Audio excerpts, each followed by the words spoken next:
Mango candy எப்படி செய்யுதுன்னு பார்க்கலாம் வாங்க. நான் நல்ல பழுத்த 2 பழத்தை எடுத்து வச்சுருக்கேன். மாம்பழத்தை சின்ன சின்ன பீஸாக கட் பண்ணி எடுத்துக்கலாம். நம்ம அப்போ தான் அரைக்கிறப்போ பிசுறு இல்லாமல் நல்லாயிருக்கும். கட் பண்ணிட்டோம் பாருங்கள்.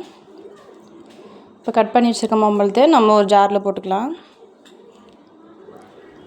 இந்த அளவுக்கு நல்லா அரைச்சி எடுத்துக்கோங்க. இப்போ நான் ஒரு வானலில் 1 கப் அளவுக்கு வெல்லம் சேர்த்திருக்கேன். கூடவே 1/4 கப் தண்ணி சேர்த்திருக்கேன். சிம்மில் வச்சுக்கோங்க. நல்லா வெல்லம் கரைஞ்சி வரட்டும்.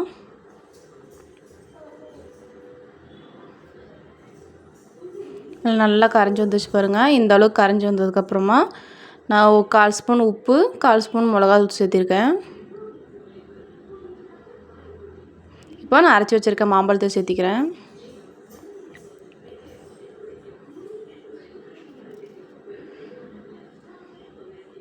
நல்லா கிண்டி விட்டுக்கோங்க.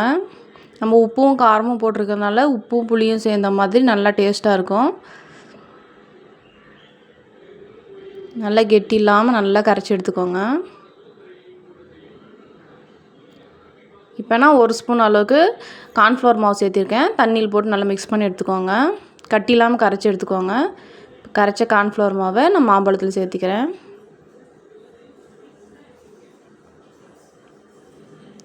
நம்ம கார்ன்ஃப்ளவர் மாவு சேர்த்தினதுமே கட்டி விழும். நல்லா கட்டி விழாமல் அடி பிடிக்காமல் கரைச்சி விட்டுட்டே இருங்க. நல்லா இந்த அளவுக்கு கெட்டியாகணும். சிம்மில் வச்சே கிண்டி விடுங்க. அப்போ தான் அடி பிடிக்காது. இந்த பதத்துக்கு வந்ததுக்கப்புறம் நான் ஒரு தட்டில் நெய் தடவி வச்சுருக்கேன். அதில் போட்டு நல்லா சுற்றி ஸ்ப்ரெட் பண்ணி விட்டுக்கோங்க. சூடாக இருக்கும் போதே பண்ணிக்கோங்க. அப்போ தான் நம்மளால் நம்ம பதத்துக்கு இது இழுக்க முடியும். ஆறிடுச்சு அப்படின்னா கெட்டி ஆயிரும், கொல கொலன்னு ஒரு மாதிரி ஆயிரும். அதனால் சூடாக இருக்கும் போதே கரண்டியில் போட்டு சுற்றி திரவி விட்டுக்கோங்க. நல்லா 2 நாளைக்கு வெயில் காய வச்சு எடுத்து வச்சுக்கோங்க. அதை காஞ்சி இருந்துச்சு பாருங்கள். இப்போ கட் பண்ணி எடுத்துக்கலாம். அவ்வளோதாங்க, சூப்பராக வந்திருக்கு பாருங்கள். சாப்பிட்டு பாருங்கள். நம்ம சின்ன வயசில் புளி மிட்டாய் சாப்பிட்ருப்போம் இல்லையா, ஐஸ் குச்சியில் வச்சு கொடுப்பாங்களா, அதே மாதிரி டேஸ்ட் இருக்கும். சூப்பராக இருக்கும். செஞ்சு பார்த்து எப்படி இருக்குன்னு கமெண்டில் சொல்லுங்கள்.